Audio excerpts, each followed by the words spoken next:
Siamo pronti per una lezione di comprensione orale e di lessico in italiano. Il carnevale si è appena concluso e l'argomento di oggi sono le maschere. Conosci l'origine delle maschere di carnevale? Sarà Giulia oggi a raccontarci la loro origine. Ma prima vorrei farti una domanda per anticipare il lavoro che andremo a fare. Guarda queste due immagini. Sono legate al teatro.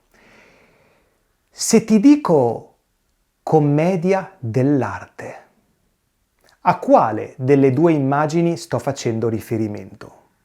Ascoltiamo il racconto di Giulia, in cui ci racconterà l'origine di queste maschere e anche il significato di commedia dell'arte. E mentre ascolti la sua voce, prova ad associare il nome commedia dell'arte a una di queste due immagini. Iniziamo il primo ascolto. Poi ce ne saranno altri, Le maschere tradizionali del carnevale. Tutti conoscono il carnevale, una delle occasioni di festa più attese dai bambini, in cui ci si maschera, si partecipa alle sfilate dei carri allegorici e si mangiano tanti dolci tipici di questa festività. La parola carnevale deriva dal latino carnem levare, ovvero eliminare la carne, poiché anticamente indicava il banchetto che si teneva il martedì grasso, ultimo giorno di carnevale, prima del periodo di astinenza e di digiuno dettato dalla Quaresima, durante la quale, appunto, non era concesso mangiare carne. Da sempre protagoniste del carnevale sono le maschere classiche, Arlecchino, Pantalone, Pulcinella, Colombina e tante altre. Sai che queste maschere derivano dal teatro della commedia dell'arte? Si tratta di un genere teatrale che nasce in Italia intorno alla metà del 1500 e si diffonde rapidamente anche in Europa, soprattutto in Francia. Gli spettacoli si rivolgono al popolo e per questo sono molto diversi dal teatro di corte, che invece era destinato a spettatori colti e raffinati. Gli attori della commedia dell'arte utilizzano maschere e costumi sgargianti. Le trame delle commedie includono spesso intrighi amorosi, travestimenti e colpi di scena. Una delle caratteristiche principali di questo tipo di teatro è l'assenza del copione. Gli attori, infatti, basano la propria recitazione su un canovaccio, cioè su un breve testo, per poi improvvisare i dialoghi sulla scena. Per questo motivo gli attori devono possedere eccellenti doti mimiche, una buona parlantina e tanta creatività. Inoltre, i personaggi messi in scena sono stereotipati e fissi, cioè ritornano uguali in ogni commedia. Il nome, il costume, la maschera, il linguaggio, i movimenti e il carattere rimangono gli stessi per ogni personaggio e in ogni rappresentazione. Gli spettacoli si svolgono per strada, nelle piazze o in teatri improvvisati, coinvolgendo la comunità e creando un'esperienza teatrale partecipativa. Finalmente quello dell'attore è un mestiere riconosciuto e le compagnie riuniscono attori professionisti che vivono con i soldi pagati dagli spettatori. Ma che cosa rappresentano le maschere? Rappresentano lo stereotipo del servo, del padrone e dell'innamorato. I servi, come per esempio Arlecchino, Brighella e Pulcinella, sono personaggi furbi, spesso scansafatiche, autori di intrighi, equivoci e qui pro quo che complicano l'intreccio della commedia. Al servo si contrappone la figura del padrone, che spesso è un ricco e vecchio mercante, come ad esempio Pantalone o il dottor Balanzone. Poi ci sono gli innamorati, che di solito sono in contrasto con i genitori per la scelta dello sposo o della sposa. Un'altra grande rivoluzione introdotta dalla commedia dell'arte è la presenza delle donne in scena. Infatti, prima della sua nascita, gli uomini interpretavano tutti i ruoli, compresi quelli femminili. Grazie ai comici dell'arte, quindi, non solo la recitazione diventa un mestiere vero e proprio, ma anche le donne possono finalmente mostrare i propri talenti e le proprie doti recitative liberamente. In conclusione, Nella storia culturale italiana, la commedia dell'arte e il carnevale sono intrinsecamente legati. Entrambi celebrano l'arte dell'improvvisazione, la creatività e la gioia di vivere, creando un patrimonio che continua a ispirare artisti e spettatori in tutto il mondo.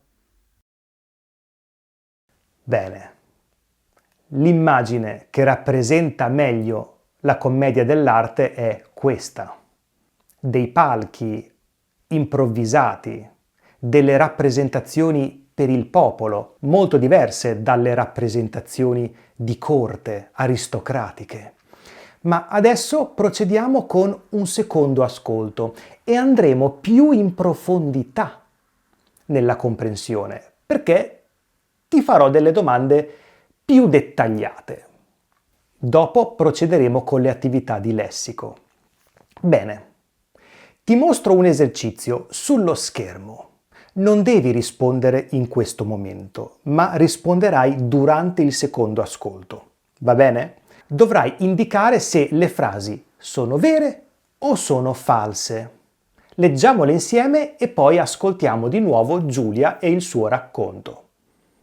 Numero 1. La commedia dell'arte nasce in Italia e si diffonde solo in Francia. Gli attori della commedia dell'arte recitano improvvisando perché non hanno un copione. Numero 3.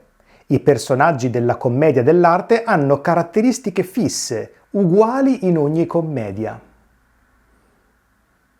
Numero 4. Gli attori della commedia dell'arte recitano gratuitamente. E numero 5.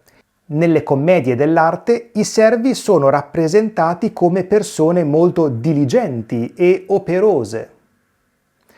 Una persona diligente è una persona che esegue i compiti in modo preciso.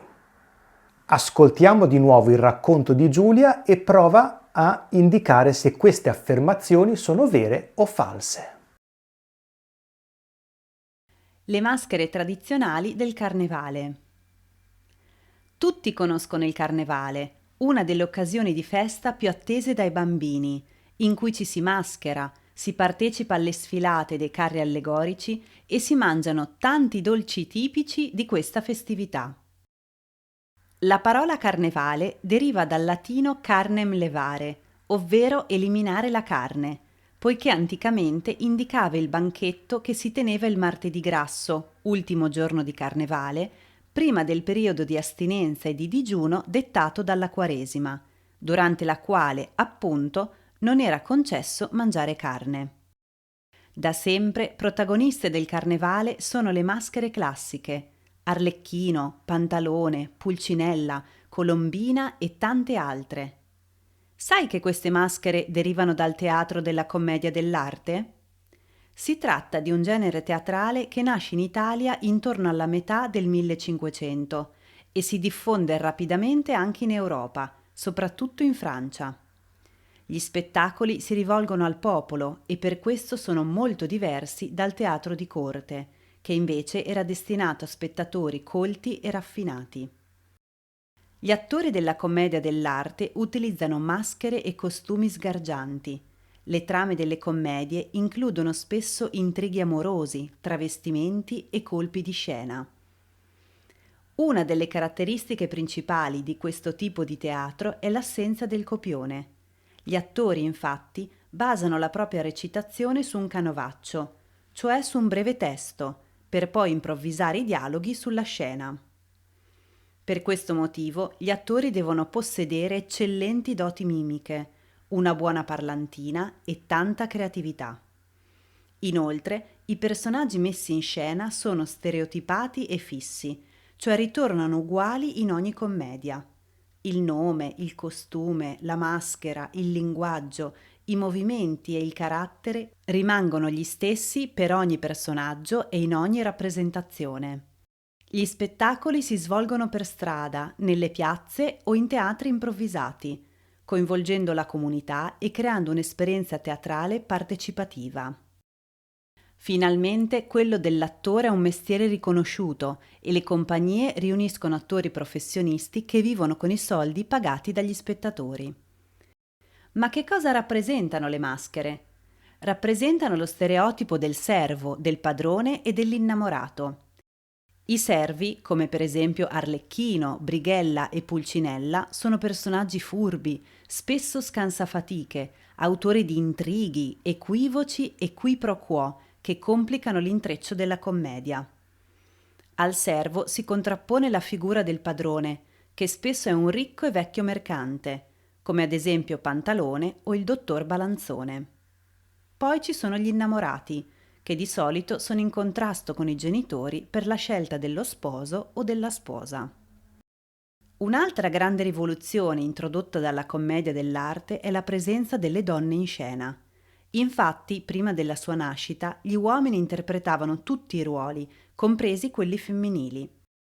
Grazie ai comici dell'arte, quindi, non solo la recitazione diventa un mestiere vero e proprio, ma anche le donne possono finalmente mostrare i propri talenti e le proprie doti recitative liberamente. In conclusione, nella storia culturale italiana, la commedia dell'arte e il carnevale sono intrinsecamente legati. Entrambi celebrano l'arte dell'improvvisazione, la creatività e la gioia di vivere, creando un patrimonio che continua a ispirare artisti e spettatori in tutto il mondo. È arrivato il momento di mostrarti le risposte. La numero 1 è falsa. La commedia dell'arte nasce in Italia e si diffonde in Europa, ma soprattutto in Francia, non solo in Francia. La seconda affermazione è vera. Gli attori della commedia dell'arte recitano improvvisando, usando un canovaccio, quindi delle indicazioni generali delle battute da dire. Sarà poi Carlo Goldoni nel Settecento che inserirà il copione e anche i caratteri diversificati dei personaggi. Ma se ti interessa Carlo Goldoni e la sua riforma del teatro, trovi i miei video qui. La terza frase è vera. I personaggi della commedia dell'arte sono stereotipati, hanno delle caratteristiche fisse. Arlecchino, in tutte le commedie in cui era presente, diceva battute simili, si muoveva negli stessi modi, aveva lo stesso carattere, gli stessi problemi, le stesse esigenze. Si ripresentavano quindi le stesse caratteristiche di ogni personaggio. La quarta affermazione è falsa perché gli attori recitano e si sostengono con i soldi pagati dal pubblico. E la numero 5 è falsa perché in realtà i servi rappresentavano dei personaggi non molto diligenti. Giulia li ha definiti degli scansafatiche. Vedremo poi questa parola negli esercizi di lessico, che creano equivoci, qui pro quo, quindi tutt'altro che diligenti. Bene, fine delle attività di comprensione. Forse avrai notato delle parole o delle espressioni particolari in questo testo. È il momento di scoprirle e di memorizzarle. Per questo abbiamo preparato degli esercizi interattivi per te. Sotto a questo video, nella descrizione, troverai un link. Cliccando su quel link appariranno degli esercizi di lessico. Bene, allora ti lascio agli esercizi, grazie per la tua compagnia e ti ricordo che se i miei video ti piacciono puoi iscriverti al mio canale, mettere un mi piace a questo video e condividerlo con amici, parenti o conoscenti a cui potrebbe essere utile. Grazie infinite per la tua compagnia, per il tuo supporto e per la tua fiducia. Noi ci vediamo al prossimo video. Un abbraccio!